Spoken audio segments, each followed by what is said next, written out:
예수 그리스도 복음의 시작이라. 신약 성경에 보면 예수님의 일대기를 기록한 4개의 복음서가 등장합니다. 뭐죠? 마태복음, 요한복음. 왜 4개나 썼을까? 각기 보는 관점이 달라서 그렇습니다. 우리가 건물을 설계할 때도 정면에서 보는 정면도가 있고, 위에서 보는 평면도가 있고, 옆에서 보는 측면도가 있듯이 예수님은 어떠한 관점에서 보느냐에 따라서 또 예수님에 대한 우리 생각이 또 넓어질 수 있기 때문에 마태, 마가, 누가, 요한 4개의 복음서를 통해서 예수님이 어떤 분인가를 우리에게 소개하고 있다. 그렇게 이해하시면 됩니다. 자, 아무튼 이렇게 마태, 마가, 누가, 요한복음이 등장하는데, 이 마가복음은 4개의 복음서 중에서 가장 먼저 쓰여진 것으로 그렇게 알려지고 있습니다. 그래서 우리 마태, 마가, 누가를 공관복음이라고 해요. 같은 관점에서 쓰였다. 그리고 프라이머리 소스가 비슷하다. 그런 의미에서 이 공관복음이라고 하는데, 이 공관복음의 기초적인 그러한 자료가 마가복음에서 비롯되었다라고 많은 신학자는 그렇게 얘기를 합니다. 마가복음에다가 살을 붙인 것이 마태와 누가복음이다. 그렇게 이해하시면 됩니다. 초대교회 교부였던 이레니우스는 그에 져서 이단 반박에서 베드로와 바울이 떠난 뒤에 마가가 두 사도들을 통해서 들은 주님의 행적을 글로써 기록했다. 이게 뭐예요? 마가복음이라는 이야기입니다. 이해가 됩니까? 그러니까 이 마가복음, 마가가 직접 경험한 걸 쓴 게 아니에요? 누구로부터 들은 거? 베드로로부터, 사도 베드로로부터, 그리고 사도 바울로부터 들은 예수님에 관한 그러한 기록들을 글로써 남겼다. 그렇게 보시면 됩니다. 알겠습니까? 여기 보면은 베드로와 바울이 떠난 뒤에 이 마가가 두 사도들을 통해서 주님의 행적들을 기록했다라고 증언하고 있는데, 여기서 언급하는 떠난 뒤가 두 사도의 순교를 의미한다면, 이 기록 연대는 여러분 베드로가 언제 순교했죠? AD 64년. 사도 바울은 AD 67년. 그 직후에 기록된 걸로 이렇게 보고 있습니다. 직후에 기록됐는데 예루살렘이 멸망하기 그 전에, 그러니까 67년에부터 70년 사이에 기록된 것으로 보고 있습니다. 그리고 마태하고 누가복음도 비슷한 시기에 이 마가복음을 자료로 해서 좀 다른 관점에서 이 성경을 기록한 것이다라고 보고 있고, 요한복음은 맨 나중에 기록됐죠. 그래서 적어도 AD 80년 이후에 사도 요한이 교회를 향해서 기록한 글이 바로 요한복음이다. 그렇게 이해하시면 될 것 같습니다.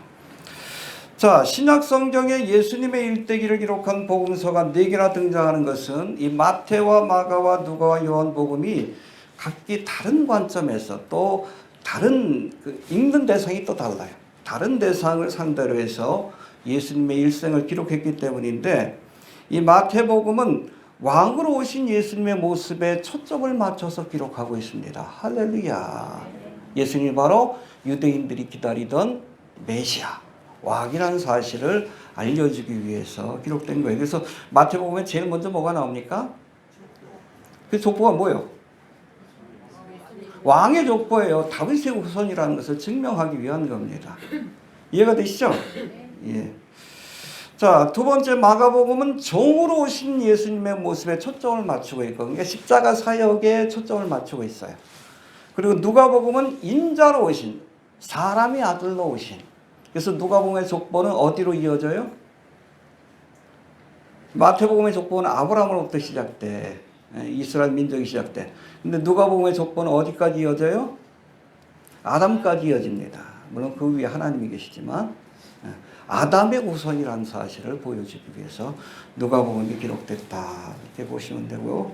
또 요한복음은 하나님의 아들 혹은 성자 하나님으로서 이 땅에 찾아오신 예수님의 모습에 대해서 이렇게 기록하고 있는데, 바로 이런 이유 때문에 마태복음에는 사자복음이라는 별명이 붙여 있습니다. 맹수의 왕이 누구예요? 사자. 그렇죠. 그리고 마가복음에는 종복음이기 때문에 소복음이라는. 그런 별명이 붙어 있어요. 이게 여러분 에스겔 보면은 하나님이 강림하실 때 그룹이 나타나죠. 근데 한쪽 얼굴은 사자와 같고, 한쪽 얼굴은 소와 같고, 한쪽 얼굴은 사람과 같고, 한쪽 얼굴은 그렇죠. 이게 바로 예수님의 그 다양한 모습, 예수님의 이 땅에서 오셨을 때 사역과 인격을 묘사하고 있는 그런 부분이라고 이해하시면 됩니다. 이해가 되시죠? 자, 그리고 누가복음은 예수님이 인자로 오신 예수님의 모습에 초점을 맞추고 있기 때문에 이 누가복음을 사람복음이라고 합니다. 인복음이라고 하고, 그리고 요한복음은 하나님의 아들 혹은 성육하신 하나님으로서의 예수님, 예수님의 신성을 강조하기 때문에 마지막으로 남은 게 뭐예요? 독수리밖에 없지. 독수리복음이라고 이렇게 표현합니다. 이해가 되시죠? 아브라함부터 시작하는 예수님의 족보가 등장하는 마태복음은 유대인들을 위해서 쓰여진 겁니다. 유대인들에게 뭐요? 구약 성경에서 약속하신 메시아가 누구다? 예수님이다. 그러니까 족보가 나오는 거예요. 근데 기독교인들은 그 읽다가 시험에 들지 이게 왜 여기 나와 있는지. 근데 유대인들에게는 너무나 중요한 거예요. 예수님의 뿌리가 무엇인가? 다윗의 후손이라는 사실을 증명하는 것이 너무나 중요해. 그러니까 먼저 족보가 나온 거예요. 이해가 되시죠? 예수님의 족보가 하나님과 아담부터 시작되는 누가복음은 헬라인들을 위해서 쓰여진 겁니다. 이건 역사적인 기록이라고 보시면 돼요. 누가복음은 역사학자이기 때문에. 그래서 여러분 누가복음 기록하고 나서 그 다음에 뭘 기록하죠? 예수님의 행적을 기록하고 그 다음에 사도들의 행적을, 그게 사도행전이에요. 이해가 되시죠? 예. 또 예수님을 태초로부터 계신 말씀이 육신이 되어 우리 가운데 거하심이에요. 태초에 하나님이 천지를 창조하시니라. 그렇죠? 말씀으로 천지를 창조하셨는데 이 말씀은 곧 하나님이시고 이 말씀이 육신이 되어서 우리 가운데 거하시는 것을 보니 그분은 아버지의 독생자의 영광에 은혜와 진리가 충만하더라. 예수님을 성육하신 하나님 혹은 성자 하나님으로 묘사하고 있습니다. 할렐루야. 그래서 맨 마지막에 쓰여진 이 요한복음은 여러분 뭐 로마인이나 뭐 유대인이나 헬라인이나 이방인들을 위해서 뭐 세상 사람들을 위해서 쓰여진 글이 아니라 교회를 위해서 쓰여진 글이기 때문에 특별히 예수님의 신성을 강조하는 그런 내용들이 많이 기록되어 있다. 그렇게 보시면 되고, 이 마가복음엔 유일하게 족보가 없어. 족보가 없습니다. 여러분 요한복음의 족보는 그거예요.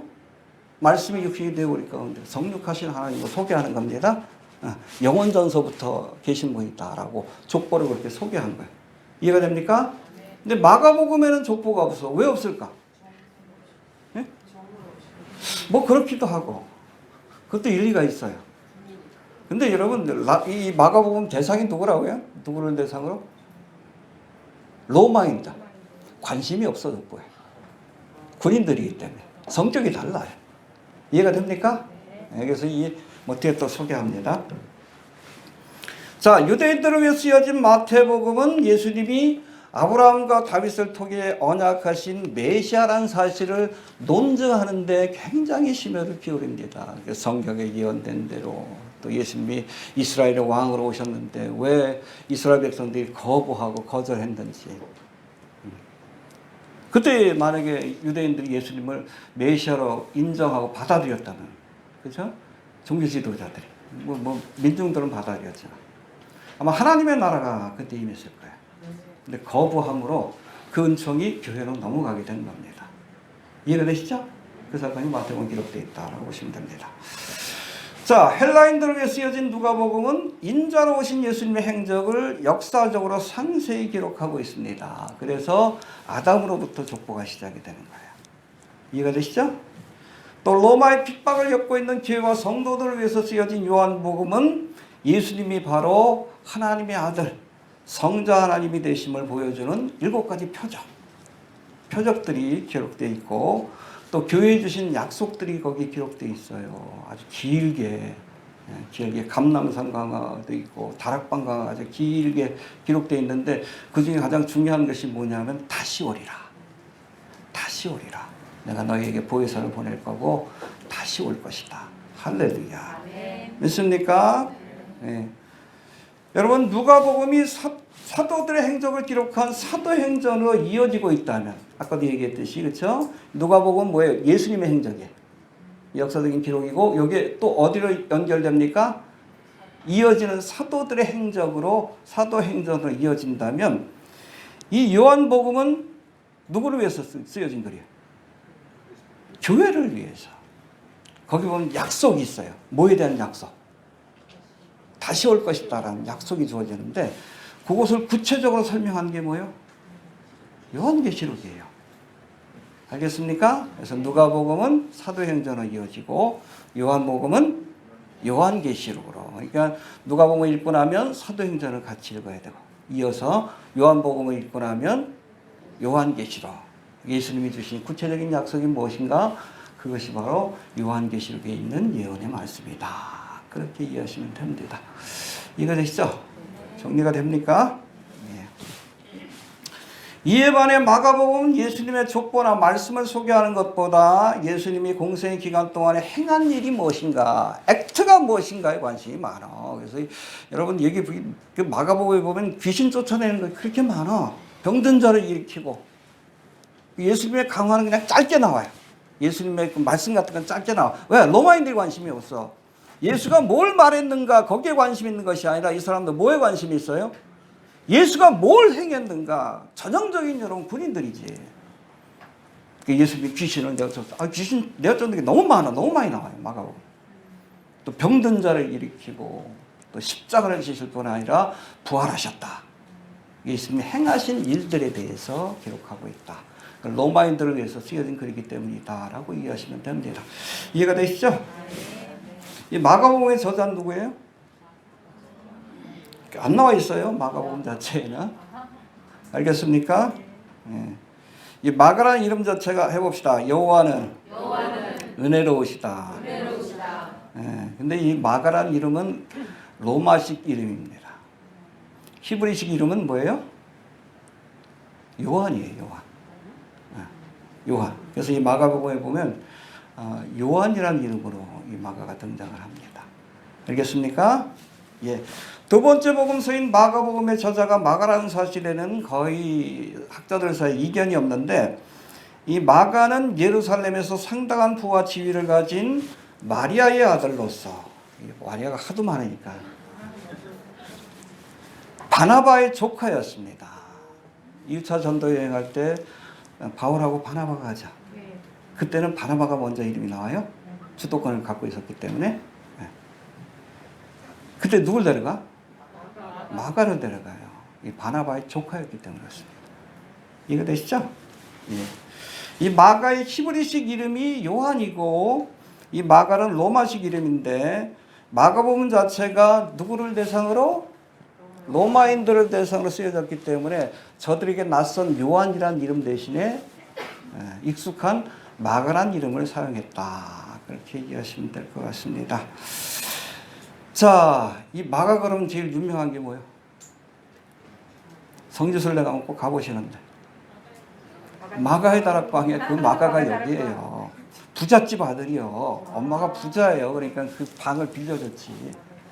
지금도 있어요. 마가의 다락방. 예수님이 최후의 만찬을 나누시고 또 초대교회가 거기서 시작이 되잖아. 그 마가가 이 마가야. 이해가 되시죠? 마가의 다락방에 마가가 그 마가다. 부잣집 아들이다. 그렇게 이해하시면 됩니다. 이 마가는 바울과 바나바의 1차 전도 여행 때 함께 동참을 했습니다. 근데 중간에 돌아왔어 예루살렘으로. 왜? 부잣집 아들이라. 처음으로 고생해 봤거든. 이 일로 사도 바울이 굉장히 화가 많이 났댔어. 그래서 이 때문에 좀 몇 년 뒤에 또 이 바울하고 바나바가 2차 전도 여행을 계획하는데 이때 바나바가 또 마가를 데려가자 그래요. 조카니까. 이렇게 바울은 한 번 배신한 놈은 다시 배신한다. 절대 안 된다. 그래서 아주 크게 싸웠어요. 그래가지고 결국에는 여기 선교팀이 둘로 나눠지게 됩니다. 그래서 바나바하고 마가가 한 개의 팀이 돼가지고 구브로 지역인가 지금의 어딘가요? 그리스 지역으로 가서 복음을 전하고 사도 바울은 갈라디아 마게도냐 이쪽으로 가서 이렇게 복음을 전하 2차 전도에 이 나눠진 것이 바로 누구 때문에? 마가 때문에. 고생을 안 해봐가지고 첫 번째 선교여행 때 너무 힘드니까 도망을 나온 거예요. 그러니까 바울이 저런 놈을 데려가면 안 된다. 그래서 일로 크게 싸운 것이 바로 2차 전도여행 바로 직전에 있었던 사건입니다. 이해가 되시죠? 예. 아무튼 이렇게 문제가 많았지만 젊었을 때 문제가 많았지만 이 사건이 있은 지 12년 뒤에는 이 마가가 사도 바울과 함께 선교여행을 했다라는 기록이 나옵니다. 할렐루야.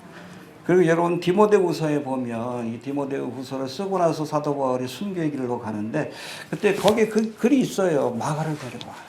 마가를. 아들처럼 생각한 거예요. 나중에는 디모데와 함께.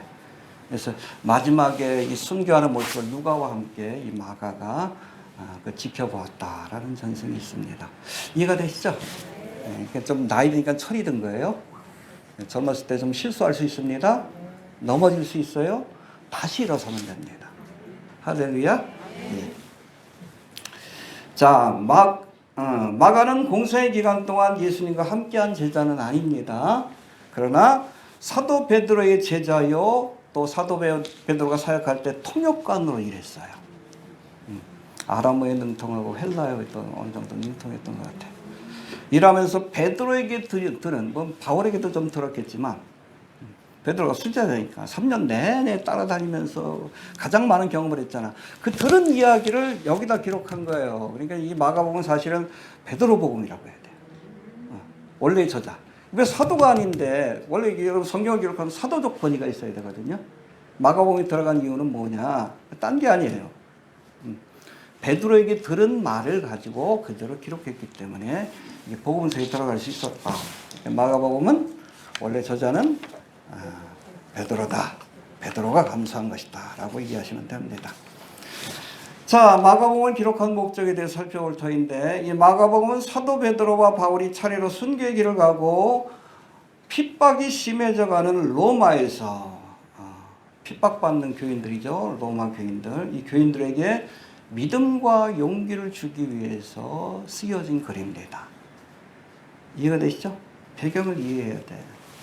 여기 보면 이 마가복음에 보면 예수님이 공생기간 동안에도 많은 고난을 겪었다. 어려움을 많이 겪고 또 마지막엔 십자가에 못 박혀 죽으셨지만 그러나 부활하셨다.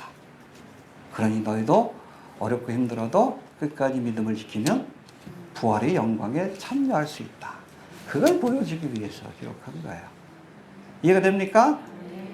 그래서 여러분 마가복음이 16장 원래는 8절까지 돼 있어요. 그 뒤에 있는 건 뒤에 나중에 부대 사람들이 갑자기 이 마가복음이 끝나니까 예수님의 부활 사건을 알리는 천사들의 고지로 끝나버리니까 거기다 첨가한 거지 원래 원문에는 그게 없습니다. 근데 마가복음 이 16장에 보면 아주 그냥 어찌 보면은 좀 느닷없이 끝나게 돼요. 한번 봅시다. 마가복음 16장. 원래 8절까지만 있습니다. 뒤에 있는 것들은 나중에 덧붙인 것으로 이렇게 알려지고 있어요. 저도 8절까지만 강의할 거예요. 나중에. 이해가 되시죠? 자, 우리 1절부터 한번 봅시다. 예수님이 부활하신 그 사건이에요. 시작. 안식일이 지나매 막달라 마리아와 야고보의 어머니 마리아와 또 갈릴리가 가서 예수께 가리기 위하여 향유를 잡아놓았다. 안식 후 첫날 그 무덤으로 가며 서로 말하기를 누가 우리를 위하여 무덤물에서 돌을 물려주려 하더니 눈에 들어본즉 돌이 벌써 붉어졌으니 그들의 실이 크더라.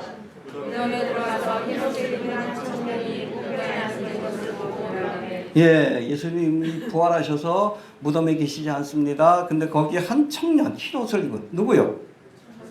천사죠. 천사가 기다리고 있다가 소식을 전해줍니다. 뭐라고? 6절 봅시다. 시작. 청년이 이르되 놀라지 마라. 너희가 십자가에 못 박히신 나사렛 예수를 찾는구나. 그가 살아나셨고 너희 믿지 아니하니라. 너라 그를 두었던 곳이니라. 예수가 부활했다는 놀라운 소식을 전해줘요. 너의 삶은 십자가의 고난으로 끝나는 것이 아니라 부활의 영광으로 끝나게 될 것이다. 이어지게 될 것이다. 할렐루야. 그리고서 뭐라고 약속합니까? 7절 봅시다. 시작. 예수께서 너희가 먼저 갈릴리로 가시나니 전에 너희에게 말씀하신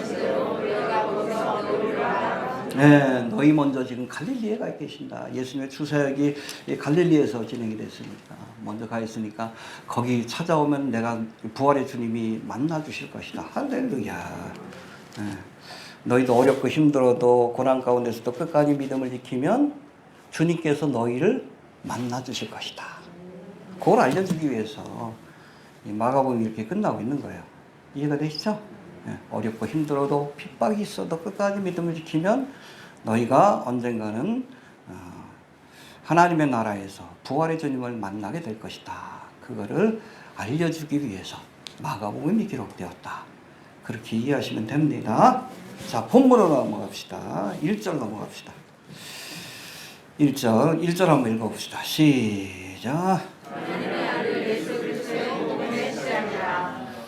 예, 예수님의 이름 앞에 하나님의 아들이라는 칭호를 붙입니다. 뭐 성자 하나님이라는 뜻이 해봅시다. 하나님의 아들. 하나님의 아들. 예수님이 성자 하나님이심을 선포하고 있습니다.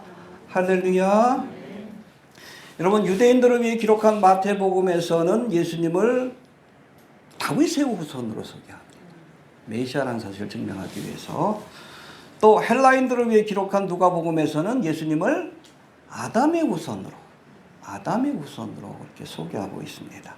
그리고 그리스도인들을 위해 기록한 요한복음에서는 예수님을 성육하신 하나님으로 그렇게 소개합니다. 할렐루야. 하지만 최초의 복음이요 로마인들을 위해서 기록한 마가복음에서는 예수님을 하나님의 아들 해봅시다. 하나님의 아들. 왜 이 말이 나올까? 이건 로마인들을 배려한 거예요. 로마인들은 특별히 위대한 인간이나 영웅을 신의 아들로 생각하는 그런 개념들이 있어요. 대표적인 사람이 누구예요? 헤라클레스 아니에요. 뭐 티탄이라고도 하는데 뭐 네피림을도 볼 수 있지만 이 어떤 헬라인들의 사고 속에서는 위대한 영웅을 뭐라고? 신의 아들, 하나님의 아들로 생각하는 관점이 있는데 그런 로마인들에게 예수님을 소개하기 위해서 하나님의 아들이시다 라고 시작을 하는 겁니다. 이해가 되시죠? 예. 자, 두 번째 예수 그리스도라고 할 때의 예수란 이름 해봅시다. 예수. 원래 히브리어로는 예수와 혹은 여호수아라는 뜻입니다. 여호수아. 여러분 여호수아서의 여호수아가 예수아입니다. 똑같아요. 여호수아하고 예수님이 이름이 똑같아. 그 이름의 뜻이 뭐예요? 여호수아, 예수아. 야훼는 구원자이시다. 할렐루야. 예수님이 이 세상을 죄인들 그 죄와 사망의 권세로부터 구원하시기 위해서 오셨다는 것을 예수님의 이름이 보여주고 있는 거예요. 할렐루야. 믿습니까? 가브리엘 천사가 뭐라고 했어요? 아들을 낳으리니 이름을 예수라 하라. 이는 그가 자기 백성을 저희 죄에서 구원할 자이심이니라. 할렐루야. 예수란 이름 자체가 구원자라는 뜻이에요. 예수를 믿어야 구원받습니다. 예수를 믿어야 돼요. 죄와 사망의 권세에서 우리가 천하인간에 구원받을 만한 다른 이름을 주신 적이 없어요. 예수를 믿으시길 바랍니다. 부처 믿는다고 구원받는 건 아니에요. 마호메트 믿는다고 구원받는 거 아니에요. 하나님이 유일하게 보내신 구원자는 예수밖에 없어요. 예수를 믿을 수 있게 되길 바랍니다. 세 번째로 예수 그리스도 해봅시다. 그리스도. 헬라어는 크리스토스인데 이 단어는 히브리어 마시아후, 메시아라는 단어를 번역한 것이다. 근데 그 뜻은 뭐예요? 그리스도도 그렇고 메시아도 그렇고 기름을 부음 받은 자다라는 뜻을 갖고 있습니다. 해봅시다. 기름 부음을 받은 자다. 구약에 보면 하나님께서 특별히 하나님이 세우신 특별한 그런 직분을 가진 사람들에게는 직분을 세우기 전에 머리에 기름을 부었어. 대표적으로 왕, 그렇죠? 다윗도 기름 부음을 받죠. 그 다음에 제사장, 처음으로 아론과 그 자식들이 제사장 직분을 할 때 기름을 붓습니다. 그 다음에 선지자, 이 제사장. 그러니까 예수님이 메시아, 그리스도라는 뜻은 예수님은 왕이시요, 선지자요, 또 제사장이라는 뜻입니다. 할렐루야. 근데 초림의 주님이 이 땅에 오시어서 하나님의 뜻을 우리에게 전해주시는 선지자의 사명을 감당했습니다. 할렐루야. 우리가 예수님을 통해서 하나님의 뜻을 아는 거예요? 내 율법을 완성하러 왔다 그러시고 산상수훈의 말씀을 통해서 하나님의 뜻을 전하는 선지자로서 이 땅에 오셨고 또 십자가에서 대속의 사역을 테텔레스타에 완성하심으로 제사장의 사역을 완수하셨습니다. 할렐루야. 마지막 남은 직분이 뭐예요? 왕이지. 근데 이스라엘 백성들이 예수님을 메시아 왕으로 영접하지 않았어요. 십자가에 못 박아 죽었잖아요. 재림하실 때는 백마를 타고 왕권을 가지고 다시 오신다는 사실을 기억할 수 있게 되길 바랍니다. 왕권을 가지고 세상을 심판하시고 이 땅을 통치하시기 위해 그게 바로 천년왕국이에요. 요한계시록에 1000년 동안 주님께서 이 땅을 통치하기 위해서 다시 오실 겁니다. 할렐루야. 믿습니까? 예, 그 다음에 복음이라는 단어가 나오는데 해봅시다. 복음. 헬라어는 유앙겔리온이라고 되어 있는데 이 단어의 본래 뜻은 좋은 소식을 전하는 자에게 주어지는 보상, 대가라는 뜻을 갖고 있는데 이 의미가 시간이 지나면서 좋은 소식 자체를 의미하는 단어로 바뀌게 됩니다. 그래서 굿뉴스라고 해요. 해봅시다. 좋은 소식. 성경적으로는 이 유앙겔리온, 복음이 예수 그리스도에 관한 소식으로 그렇게 정리가 됩니다. 해봅시다. 예수 그리스도에 관한 소식. 그래서 마태, 복음, 마가, 요한, 누가, 거기 있는 내용도 뭐 딴 게 예수 그리스도의 탄생과 공생애와 십자가의 죽음과 부활과 승천, 예수 그리스도에 관한 소식이 복음입니다. 왜 예수에 관한 소식이 복음이에요? 이 소식을 듣고 예수를 믿기만 하면 구원받기 때문에 그래요. 이것처럼 좋은 소식이 어디 있어요? 영생을 얻게 됩니다. 돈 많다고 영생을 얻는 게 아니에요. 영원한 삶을 주님께서 주시겠다고 약속하고 있어요. 이것처럼 여러분 기쁜 소식이 어디 있어요?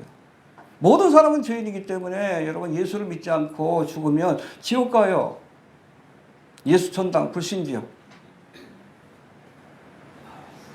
예수를 믿기만 하는 어떤 예수예요? 나를 위해서 십자가에서 대속의 십자가에서 죄를 사하시기 위해서 죽으신 예수를 믿기만 하는 죄사함을 받고 하나님의 자녀가 되고 하나님의 나라를 유업으로 얻는 영생을 얻는 그 구원의 복을 주신다고 약속하셨어요. 이것처럼 좋은 소식이 어디 있어?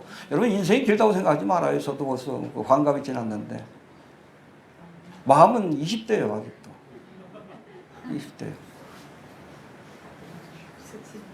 우리 권사님들도 그렇죠. 마음은 20대예요. 거울 속에 내 모습이 낯설어. 이제 갈 데가 얼마 안 남은 거예요. 인생이 이렇게 길다고 생각하지 마십시오. 죽음을 맞이해야 돼요. 한 번 죽는 것은. 근데 여러분 생각해 보세요. 내가 죽음을 맞이하는데 영생에 대한 확신이 없이 죽는다. 그처럼 두려운 게 어디 있어? 그처럼 두려운 게 어디 있어? 왜 예수 믿어요? 잘 먹고 잘 살라고 믿는 거 아니에요. 그건 아주 저질스러운 그 사람들이지. 잘 죽으려고. 영생을 얻기 위해서. 그러니까 여러분 순교 한이 있어도 믿음을 저버리지 않잖아. 왜? 죽으면 천국 간다는 거 아니까. 그래서 여러분 굿뉴스예요. 이것처럼 굿뉴스가 어디 있어? 여러분 사람의 마음속에 영생을 갈구하는 마음이 있어요. 왜 그런지 아세요? 짐승들은 안 그래. 왜 그런지 아세요? 본래 영원토록 살도록 지음받은 존재이기 때문에 그래요. 하나님의 형상을 따라서 임모탈이에요. 하나님의 형상. 영적인 존재, 우리 영적인 피조물로 지음받았다라고 창세기에서 말하는데 영적인 피조물의 가장 큰 특징은 임모탈입니다. 지옥에서 영원히 살든지 아니면 천국에서 영원히 살든지 그 존재가 사라지지 않아요. 짐승들은 그걸 죽으면 끝입니다. 사람은 안 그래. 그러니까 영생에 대한 갈망이 있어. 죽음을 두려워합니다. 낯설기 때문에 그래요. 본래 여러분 인간은 영원히 살도록 에덴 동산에 영원히 살도록 지금 받았어. 근데 죄로 인해서 죽음이라는 불청객이 찾아온 거죠. 죄의 삭은 사망이라고 그러잖아. 그 낯선 거예요.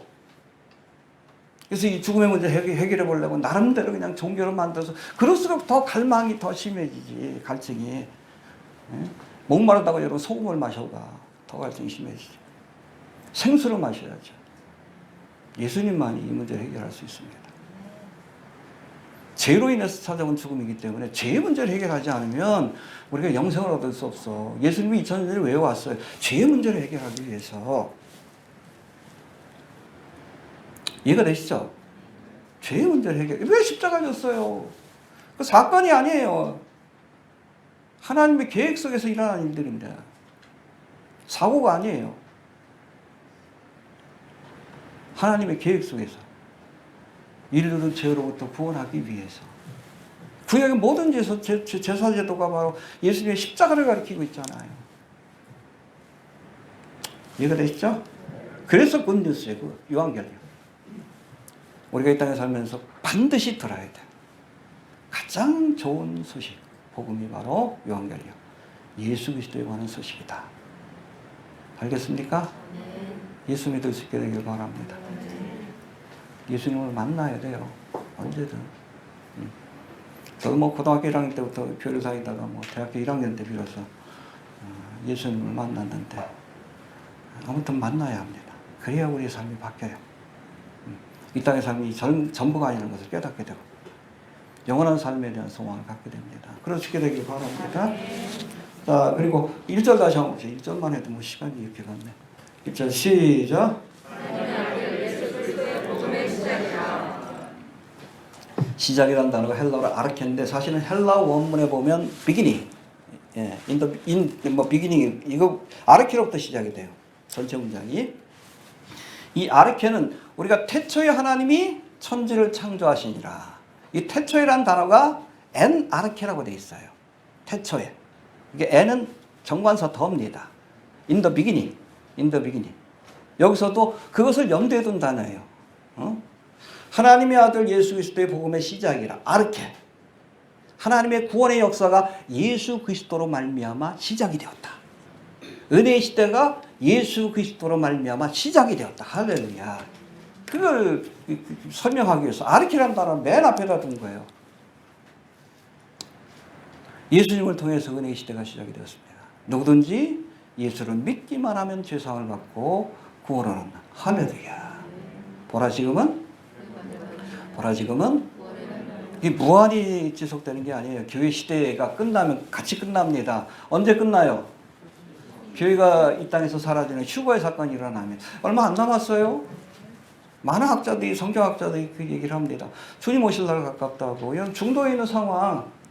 그래서 이제 곡가마옥 전쟁을 이어질 텐데 2600년 전에 예언한 말씀이 정확하게 지금 실현되고 있어요. 이거 그냥 지역 간의 분쟁이라고 보면 안 돼요.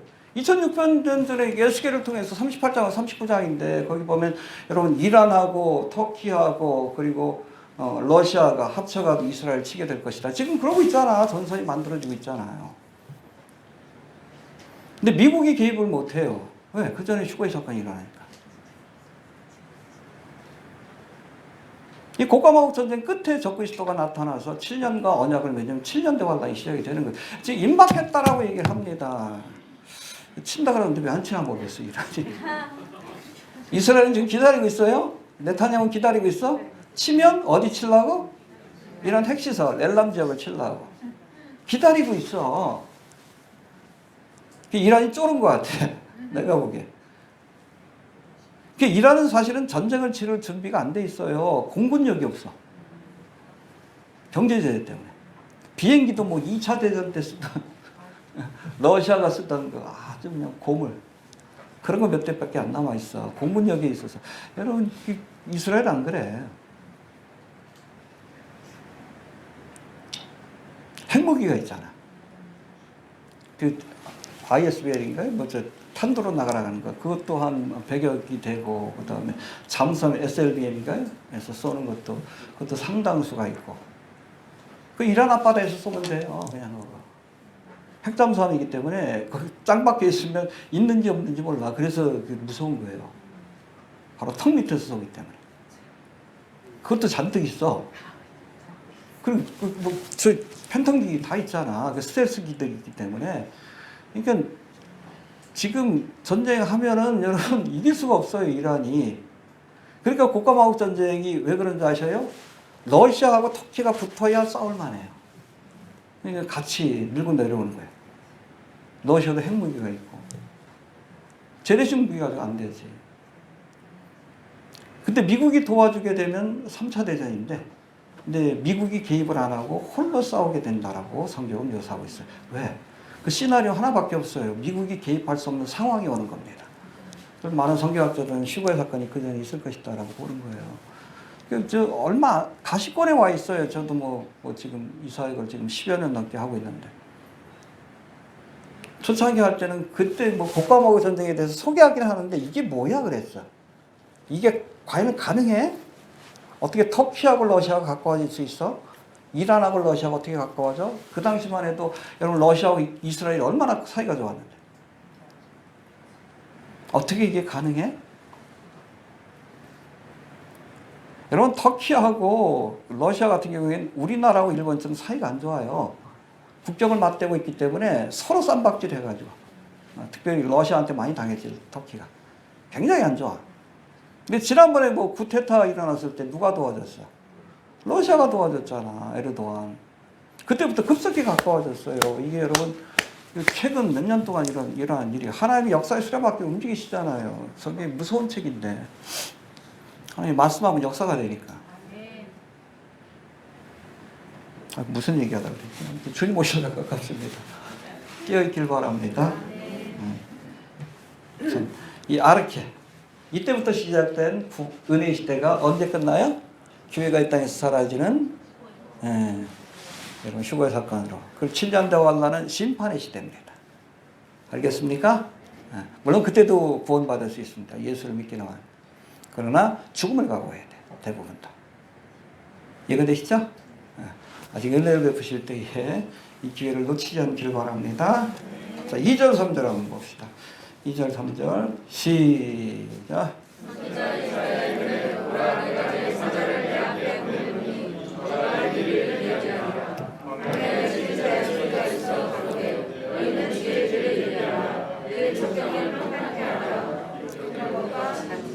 예, 선지자 이사야의 글을 인용했다라고 이렇게 시작하고 있지만 사실은 2절에서 인용한 말씀은 출애굽기 23장 20절 내가 내 사자를 내 앞에 보내노니 이게 그겁니다. 그리고 말라기 3장 1절 저가 내 길을 예비하리라 이 말씀을 인용한 것이고 이어지는 3절의 말씀이 이사야의 글을 인용한 것입니다. 구체적으로는 이사야 40장 3절의 말씀인데 이사야 40장 3절에서는 비슷해요. 한번 비교해 보시길 바랍니다. 외치는 자의 소리여 가로되 너희는 광야에서 여호와의 길을 예비하라. 사막에서 우리 하나님의 대로를 평탄케 하라. 그 길을 따라 주님이 오실 것이다. 할렐루야. 믿습니까? 예. 여러분 예수님이 공생애를 시작하기 전에 세리 요한이 주의 오실 길을 예비하는 사명을 감당한 겁니다. 이게 뭐냐면 여러분 어떤 한 나라의 왕이 어느 지역에 갈 때, 그렇죠? 시골 같은 데 갈 때, 그때 먼저 사진을 보내요. 왕이 가려면 마차가 가야 되니까, 말도 가야 되니까, 길을 먼저 만드는 거예요. 그 세리 요한이 내가 이 사진과 같이 왕의 길을, 킹스 하이웨이, 예비하는 그러한 사명을 맡은 사람이다. 라고 스스로를 그렇게 이야기하고 있는 겁니다. 할렐루야. 있습니까? 여하튼, 초림의 때에는 여러분 세례 요한이 주의 오실 길을 예비하는 사명을 감당했어요. 재림의 때에는 누가? 재림의 때. 공중 재림 말고 지상 재림 기전에 두 증인이 여러분 주의 오실 길을 예비한 3년 반 동안 감당하다가 적그리스도에서 죽고 승천하게 되죠. 요한계시록에 나와 있는 말씀입니다. 여러분 마태복음 17장에 보면 주의 오실 길을 예비하는 사명을 맡은 세례 요한은 예수님이 누구라고 얘기를 해요? 엘리야라고 얘기를 합니다. 엘리야가 이미 왔다. 예수님 뭐 메시아라고 하니까 엘리야가 먼저 와야 되지 않습니까? 그랬더니 엘리야가 먼저 왔다. 세례 요한을 일컬음이라. 알겠습니까? 그렇게 얘기를 합니다. 근데 여러분 요한복음 1장에 보면 정작 세례 요한은 혹시 당신이 엘리야입니까? 나는 아니다라고 얘기해요. 그렇죠? 예수님은 엘리야라고 했는데 세례 요한 자신은 자기가 엘리야가 아니라고 해요. 이게 뭐예요? 세례 요한은 엘리야 자신은 아니지만 그러나 엘리야의 영과 권능을 받아 주의 오실 길을 예비하는 사명을 맡은 일꾼이었다. 그렇게 이해하시면 됩니다. 알겠습니까? 자, 흥미로운 것은 많은 성경학자들이 예수님이 재림할 때도 주의 오실 길을 예비하는, 누가 예비한다 그랬어요? 두 중에. 그 중에 하나가 엘리야일 거라고 보고 있습니다. 여기엔 이의가 없어요. 거의. 세 증인이, 두 증인이 누구냐? 여러분 구약에 보면 죽음을 못 보지 않고 승천한 사람이 있어요. 아직도 육신의 몸을 갖고 있는 사람이 있어요. 천국에. 누구예요? 에녹. 그 다음에 또 누구예요? 엘리야. 그리고 또 한 사람이 있습니다. 죽긴 죽었지만 느보산에서 죽었나요? 시체를 찾지 못했다고 했어요. 유다서에 보면 이 시체 가지고 막 사탄 마귀하고 싸우는 장면도 나와. 주의 천사가 소생시켜서 데려가신 것으로 보고 있습니다. 그러니까 이게 엘리야, 모세, 그 다음에 누구? 에녹. 이 세 사람 중에 둘이 두 증인일 것이다 라고 보고 있어요. 거기 보면 두 증인이 뭐 사역하는 거 보면 물을 피로 만들고, 모세가 행한 기적 아니에요. 하늘에서 불을 내리고, 누가 행한 기적? 엘리야. 변화선상에서도 두 사람 나타났잖아. 모세하고 엘리야. 두 사람이 직접 올 것이다 라고 보고 있는 겁니다. 그러니까 여러분 초림의 때에는 엘리야의 영을 받은 세례 요한이 주의 오실 길을 예비했지만 재림 직전에는 엘리야 자신이 직접 와서 주의 오실 길을 예비하게 된다는 것을 우리가 기억할 필요가 있습니다. 엘리야가 먼저 오리라. 그렇죠? 네, 이게 맞아요. 세례 요한이 와서 오실 길을 예비하고 주님이 오셨습니다. 여러분 예수님이 재림하실 때도 두 증인, 그 중에 하나인 엘리야가 와서 주의 오실 길을 예비하고 그리고 나서 예수님이 재림하신다. 이해가 되시죠?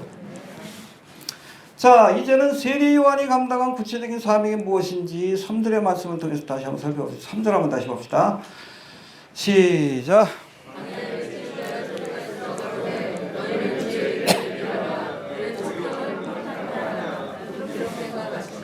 예, 앞에서 설명한 것처럼 세례 요한은 예수님이 공생애를 시작하기 전에 주의 오실 길을 예비하는 사명을 감당했는데 구체적으로는 회개 세례를 통해 사람들이 예수님을 영접할 마음의 준비를 시켰다. 회개하라? 그렇죠. 여러분 회개해야. 왜? 예수님은 거룩한 분이기 때문에. 준비되지 못한 마음, 여러분 죄악된 마음 속에는 주님이 오실 수가 없어요. 회개해야. 그래서 로마서 보면 제일 먼저 죄에 대해서 언급합니다. 회개해야 우리가 거룩하신 하나님을, 예수님을 영접할 수 있기 때문에. 영접하는 자, 곧 그 이름을 믿는 자에게는 하나님의 자녀가 되는 권세를 주신다. 할렐루야. 그래서 여기 3절에서는 그의 첩경을 평탄케 하라. 이게 뭉뚱그려서 설명하고 있지만 이 말씀을 누가복음 3장 5절에서는 해봅시다. 모든 골짜기가 메워지고 모든 산과 작은 산이 낮아지고 굽은 것이 곧아지고 험한 길이 평탄해질 것이라. 이렇게 좀 구체적으로 설명하는데 먼저 여기 보니까 골짜기가 메워진다는 것은 신앙적인 무관심이 채워져야 한다. 예수님 당시에 사두개인들은 세상 일에만 관심이 있어. 부활도 없다라고 하고. 그 무관심이 메워져야 합니다. 하나님께 관심을 가져야 돼요. 지금 뭐 현대인들도 보면 신앙생활에 무관심해. 먹고 마시는 데만, 즐기는 데만 관심이 있지. 이게 메워져야 돼요. 이 골짜기가. 또 두 번째, 산이 낮아져야 합니다. 해봅시다. 산이 낮아져야 한다. 교만한 마음이 꺾여야 돼요. 교만한 심령. 하나님 없이도 살 것처럼 생각하는. 그 교만한 마음이 낮아져야 예수님을 영접할 수 있습니다. 하나님의 은혜는 낮은 곳을 가요. 알겠습니까? 그 다음에 세 번째, 험한 길이 평탄해질 것이고, 이 삐뚤어진 마음이요. 무슨 얘기를 해도 그냥 들어가기만 하면 그냥 왜곡되는 사람들이 있어. 마음이 삐뚤어져가지고 그래요. 객관적으로 봐야지. 여러분 성경 말씀을 객관적으로 보면 예수를 안 믿을 수가 없어요. 특별히 예언의 말씀이 성취되는 과정을 우리가 성경하고 역사에 기록하고 같이 보면 안 믿을 수가 없어. 객관적으로만 보면. 근데 편견을 갖고 보니까 그게 안 보이는 거예요. 굽은 길이 곧아져야 하고, 그 다음에 험한 길이 평탄해질 것이야. 해봅시다. 험한 길이. 이 험하다는 단어가 레카심인데, 이건 악이, 온갖 죄악들이, 악한 것들이 모여 있는 곳이라는 뜻이에요. 우리 안에 있는 모든 죄악된 것들, 욕심들, 이걸 청결케 해야, 깨끗하게 해야 비로소 그 심령 속에 주님이 오실 수 있는 겁니다. 할렐루야. 예수를 믿기 원한다면 내 마음의 하이웨이, 킹스 하이웨이. 왜? 왕을 모셔야 되니까. 이 회개입니다. 회개를 통해서 깨끗한 마음을, 겸손한 마음을 예비해야 비로소 예수님이 우리의 마음속에 찾아올 수 있는 겁니다. 이해가 되시죠? 네. 자, 4절 5절 봅시다. 4절 5절 시작.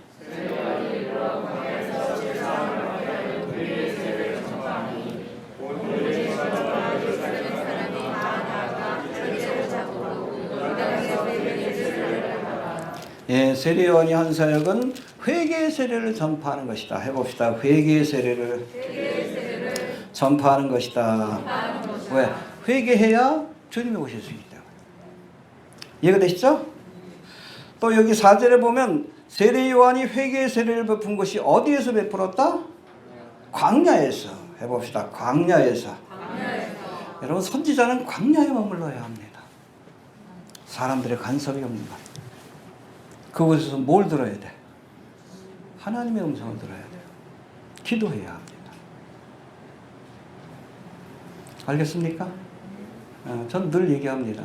하나님의 종들은 광야에 있는 시간이 많아야 돼. 예수님도 여러분 공생기간 동안 얼마나 바빴어. 근데 그 바쁜 와중에도 한적한 곳을 찾아가서 기도하셨다는 말씀이 나옵니다. 십자가를 지시기 전에도 겟세마네 동산에서 습관으로조차 한적한 곳을, 거기서 하나님의 음성을 들어야, 그래야 여러분 영적인 권위가 생기지. 그러고 나서 이 말씀을 전파해야지. 한국교회 목회자는 너무 바빠. 사람 만나느냐고, 신방하느냐고, 또 지방에 모임, 무슨 친교 모임. 하나님 만날 시간이 없어. 설교 준비할 시간도 없는 거예요, 그러니까. 그게 번아웃이 오지. 내가 뭘 했나. 사람 만나는 게 목회가 아니에요. 하나님을 만나는 시간을 가져야지. 하나님 만나고 하나님의 말씀을 연구하면서 주님과 가까이 하는 이 광야의 시간을 많이 가져야, 그래야 여러분 말씀을 전해주고 그러지. 영적인 권위가 생기는 거고. 이해가 되시죠? 저도 뭐 주중에 요즘은 또 더워가지고 못 나가겠어. 산에 가야죠. 문학산에. 한 3시간, 4시간, 길 때는 한 5시간 걸었는데, 그 시간 동안 제 설교 들어요. 영어 설교 같은 것들. 그때 설교 준비합니다. 신구약 성경 듣고. 집중이 돼. 딴 거 못하니까. 때로는 기도도 하고. 그래야 말씀을 가르치지. 그래요. 그래서 요한계시록 강의가 나온 것도 한 거예요. 광야에 머무는 시간이 많아야 돼요. 그냥 목작되면서 사람들하고 저거 하다. 그게 뭐 중요해. 그게 뭐 중요해. 주의종이. 가끔 보면 뭐 인터넷 좀 통해서 저거 하면 저거 찾아오게 돼. 찾아오지 말라 그러지. 내버려 두는 게 도와주는 거예요. 제가 늘 얘기를 합니다. 저는 그냥 내버려 두면 그게 도와주시는 거예요. 자꾸 뭐 도와주겠다고 찾아오는데 별로 반갑지가 않아. 내게 시간이 중요해. 하나님과 함께하는. 이 광야에 머물러야지, 광야에. 그래서 기도도 하고 하나님의 말씀도 좀 듣고 좀 그래야 가르칠 말씀도 생각나고 그러지. 선지자는 어디에? 광야에 머물러야 합니다. 한국교회가 지금 건설이 있고 힘을 잃는 이유가 뭐냐면 광야의 영성을 잃어버려서 그래. 목사들이 광야에 머물기 싫어해서 그래요. 그래서 그래. 자, 세 번째, 세례요한이 광야에서 회개의 세례를 베풀 때에 유대 지방과 예루살렘 사람들이 다 나왔다. 요단강이 여기 있고 그 밑에가 유대 광야가 있고 예루살렘이 여기 있는데 이쪽에서 여기까지 오려면 한 20마일, 32km 정도 됩니다. 거기를 왔다 갔다 하는 거예요. 뭐 하려고? 세례요한의 설교를 듣기 위해서 간 겁니다. 가는데 30km, 오는데 30km. 대단하죠? 열정이 대단하지. 요즘에 뭐 차라도 타고 오지. 사모하는 마음이 있었던 거예요. 우리에게도 그런 마음이 있길 바랍니다. 사모하는 마음이 있어야 돼. 이해되시죠? 네. 자, 또 여기 보니까 자기 죄를 자복하고 요단강에서 그에게 세례를 받더라. 해봅시다. 세례를 받더라. 그래서 여러분 이 요한의 이름이 뭐요? 마가도 요한이요. 요한이라는 이름이 하도 많으니까 여기 있는 요한을 구분하기 위해서 영어로는 뭐 존 더 베프티스트라고 합니다. 세례를 주는 요한이다. 마가라고 하는 요한도 있고 예수님의 제자 요한도 있고 하도 요한이 많으니까. 성경에 보면 누구의 아들 그러잖아. 그 이름이 하도 많아서 그래. 이름이 다 철수요. 어떻게 영희의 아들 철수 그래야지 좀 이해가 되지. 그래서 그런 거예요. 이름이 아주 흔해서 그런 겁니다. 그래서 여기 하도 요한이 많으니까 요거는 세례를 베풀던 요한이다. 여기 존 더 베프티스트. 요한의 가장 중요한 사역이 세례다라고 보시면 되는데 세례한 단어가 헬러어는 밥티스마라고 되어 있는데 씻는다 혹은 깨끗하게 한다라는 뜻을 갖고 있는 밥티조라는 단어에서 나왔다고 합니다. 세례의 기원이 어디서부터 시작된 겁니까? 세례 요한으로부터 시작이 됐어요. 근데 구약에도 어느 정도 이 세례가 비롯된 그 사건들을 좀 유추해 볼 수 있는 것들이 있습니다. 그래서 많은 성경학자들은 구약의 정결의 예시, 그렇죠? 음식을 먹거나 아니면 성전에 들어가거나 그럴 때 물두멍에서 뭐래? 손과 발을 씻자. 여기서부터 비롯된 것이다라고 보기도 하는데 사실은 정결의 예식은 몸을 담그는 게 아니에요. 여기 베프티스트 할 때 여러분 구약에서는 지금 뭐 약식으로 머리 뿌리지만 아니에요. 물속에 들어갔다가 나오는 거예요. 옛사람이 죽고 새 사람으로 거듭나는 거예요. 그런 사건이 하나 있어요. 구약에. 물속에 들어갔다가 새 사람으로 거듭나. 혹시 아시? 나만 잔 거야. 여러분 할례는 누구를 위한 거예요? 세례는 이방인들을 위한 거예요. 이방인이 중심된 교회. 나만이 엘리사의 말을 듣고 처음엔 기분 나빠서 갈라 그랬는데 요정이 그러지. 뭐 더한 일을 시켜도 할 터인데 요단강에서 뭐 7번 씻는 게 뭐 대수겠습니까? 근데 보면은 거기 성경에 보면 요단강에서 7번 몸을 담그고 일어났다라는 말씀이 나와요. 세례입니다. 문둥병자가 그렇죠. 문둥병은 죄를 상징하는데 요단강 물에 담그고 일어나니까 새로운 사람으로 거듭났어요. 그거예요. 그래서 그 사건을 세례 예식의 기원으로 보기도 합니다. 제가 보기엔 그게 맞을 것 같아요. 정결의 예식보다는. 할렐루야. 어찌되었든 이런 세례 요한의 세례가 초대교회로 넘어오면서 초대교회에서 세례를 베풉니다. 누구의 이름으로? 예수의 이름으로. 너희가 예수의 이름으로 세례를 받으면, 그렇죠? 성부와 성자와 성령의 이름으로, 예수의 이름으로. 할렐루야. 그래서 이후로 세례는 유대인의 할례를 대신하는 교회의 가장 중요한 예식이 되었다 라고 보시면 됩니다. 할렐루야. 할례는 유대인을 위한, 세례는 이방인들을 위한, 교회를 위한. 그 모범이 되는 것이 바로 나만 장군이 요단강물에 7번 들어갔다 나온 그 사건이 하나의 예표다라고 보시면 돼요. 그 다음에 6절 한번 봅시다. 6절 시작.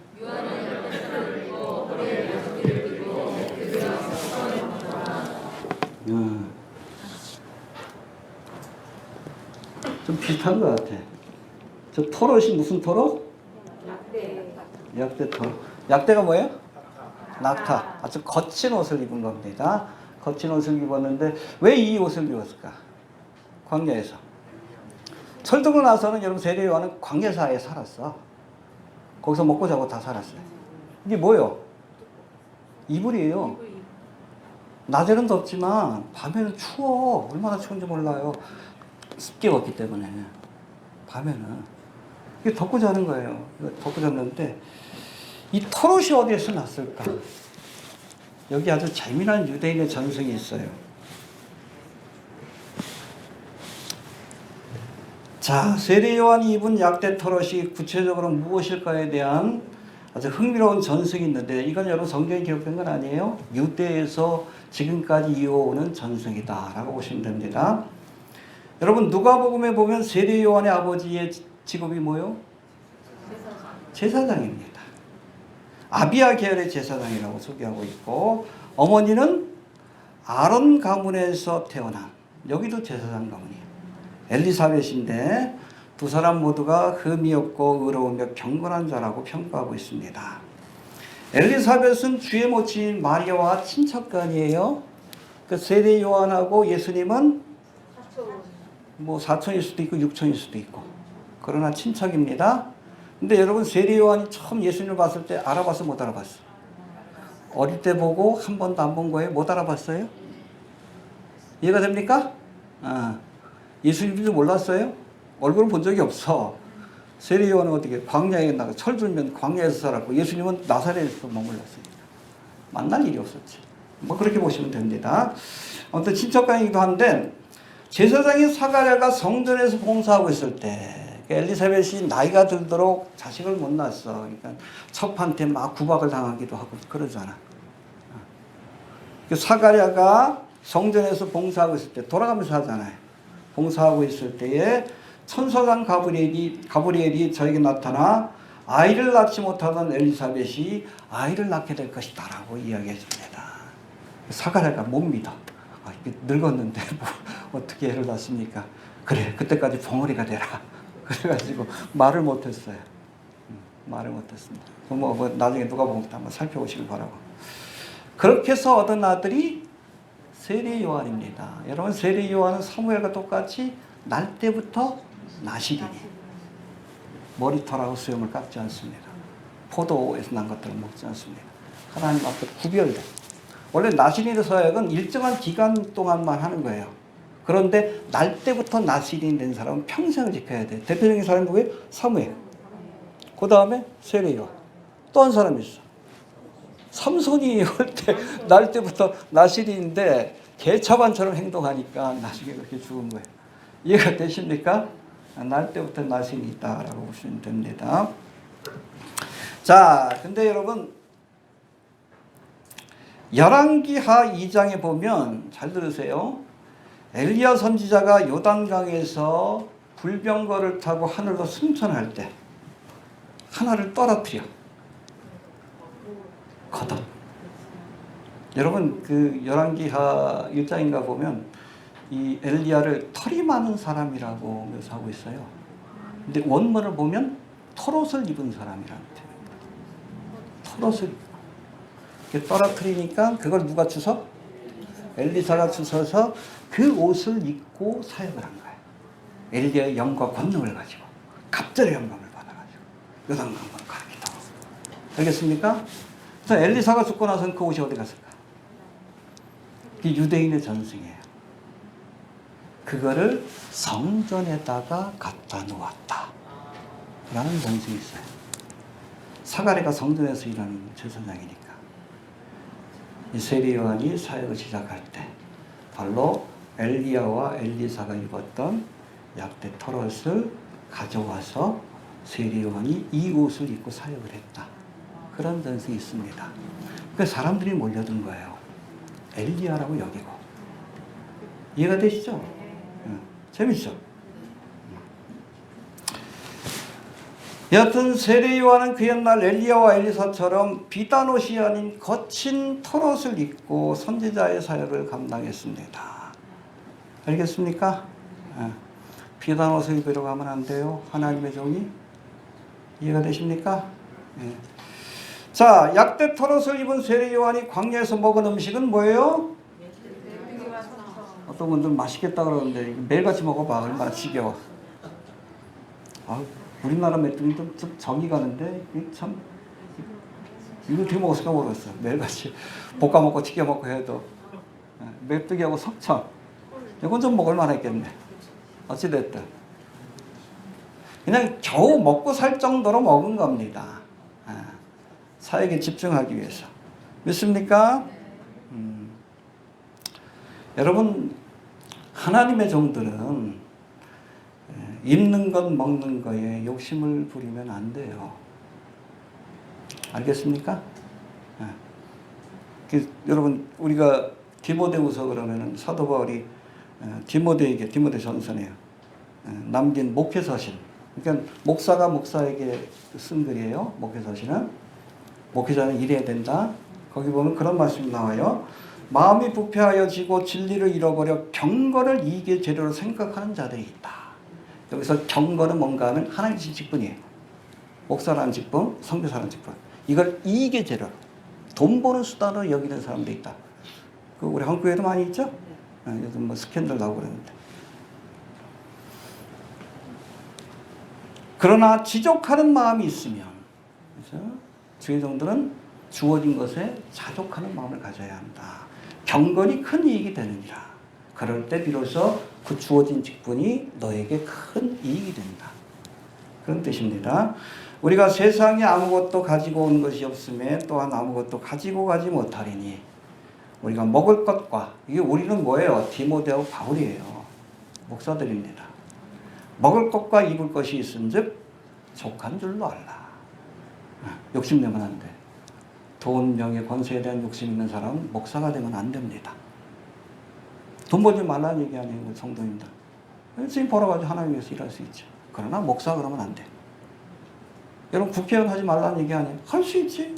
목사 그러면 안 돼. 예? 목사, 뭐 장경동 목사가 국회의원 달라고 눈이 뻘게 있는데 미친놈이요. 미친놈이요. 목사라는 영광보다 더 큰 게 어디 있어. 돈, 명예, 권세 구할 수 있어요. 하나님의 영광을 위해서. 그러나 목사가 그러면 안 돼요. 이해가 되시죠? 예. 자, 7절 넘어갑니다. 7절. 시작.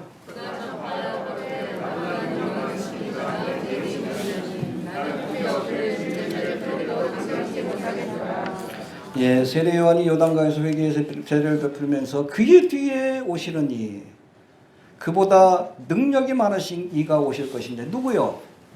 예수님이 오실 것인데 나는 그의 신들매를 풀기도 감당치 못하겠다. 나는 부족한 사람이다. 고백이에요. 여러분 큰 집에는 주인이 밖에 나갔다 돌아오면 신발끈을 신들매를 풀어가지고 발을 닦아주는 종들이 있어요. 가장 서열이 낮은 종이 그걸 하는 겁니다. 종들 가운데서도. 나는 신들매를 풀기에도 감당치 못할 부족한 사람이다. 겸손히 자신을 낮춘 거예요. 할렐루야. 있습니까? 예. 이렇게 자신을 낮춘 세례 요한은 예수님이 공생을 시작하시고 공생을 시작하니까 그 곁에 있던 사람들하고 제자들이 다 누구에게로 갔어요? 예수님께로 갔지. 그러니까 옆에 남아있던 몇 안 되는 제자가 그러지.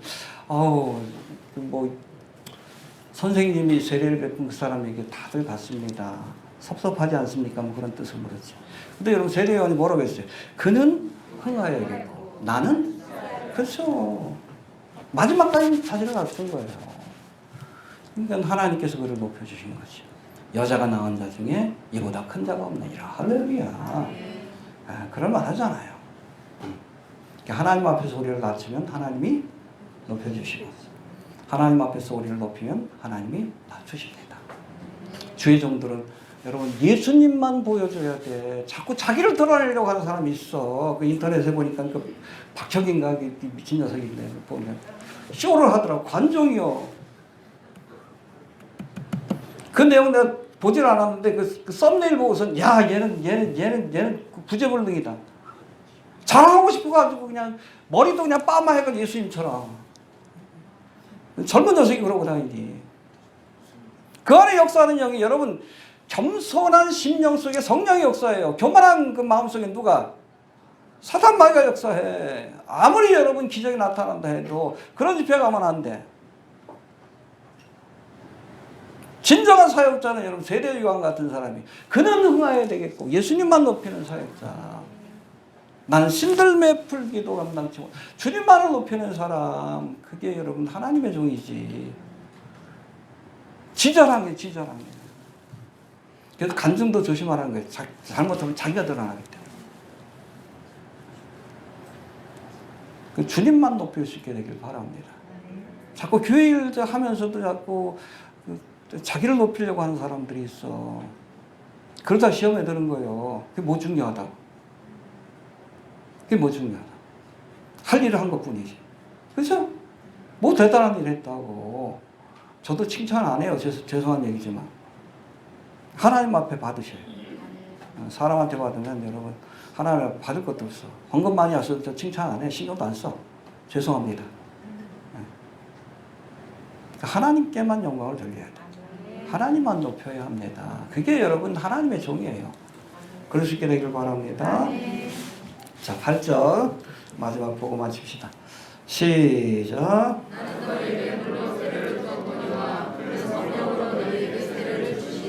예, 물세례는 뭡니까? 회개의 세례예요.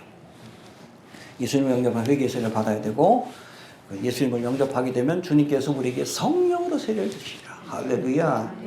그래서 주님의 약속대로 오순절 마가의 다락방에 성령이 강림하시고 제자들이 권능받고 땅끝까지 가서 복음을 전한 거예요. 여러분 물세례로 끝나지 마시고 예수 믿은 것으로 끝나지 마시고 주님이 주시는 성령의 세례를 받고 주께서 주신 권능을 가지고 예루살렘과 온 사마리아 땅끝까지 이르러 복음의 증인이 되는 귀한 성도들이 좀 되시길 바랍니다. 성령 충만해서 기도하셔요. 기도하시면 주십니다. 주십니다. 성령 충만해서 주신 능력 가지고 주님 맡겨주신 사명 감당할 수 있게 되길 바랍니다. 정리합니다. 하나님의 아들 예수 그리스도의 복음의 시작이라. 할렐루야. 하나님의 아들 예수 그리스도가 오시어 복음을 전하심으로 구원의 역사, 은혜의 시대가 시작된 겁니다. 할렐루야. 언제까지? 주님 오실 때까지 지속될 겁니다. 예수님이 초림하실 때에 약대 털옷을 입고 메뚜기와 석청을 먹으며 주의 오실 길을 예비했던 세리 요한처럼 주님이 재림이 가까운 이때에 우리도 회개의 복음을 전함으로 주의 오실 길을 예비하는 그런 하나님의 일꾼들이 될 수 있길 바랍니다. 회개하라. 그렇죠. 이게 여러분 세리 요한의 메시지고 예수님의 첫 번째 메시지. 회개하라. 킹덤이에요. 킹덤. 킹이 오신다는 얘기예요. 왕이 오실 때가 가까웠다. 예수님이 오실 때가 가까웠다. 이게 여러분 예수님의 메시지고 세리 요한의 메시지고 이 마지막 때를 사는 우리가 증거해야 될 메시지입니다. 회개하라. 주의 오실 길을 예비하는 성도가 되시길 바랍니다. 주신 말씀을 들어보기도 합니다. 하나님 은혜를 감사합니다. 오늘도 이 마가복음을 통해 주여 예수 그리스도를 통해서 주시는 기쁜 소식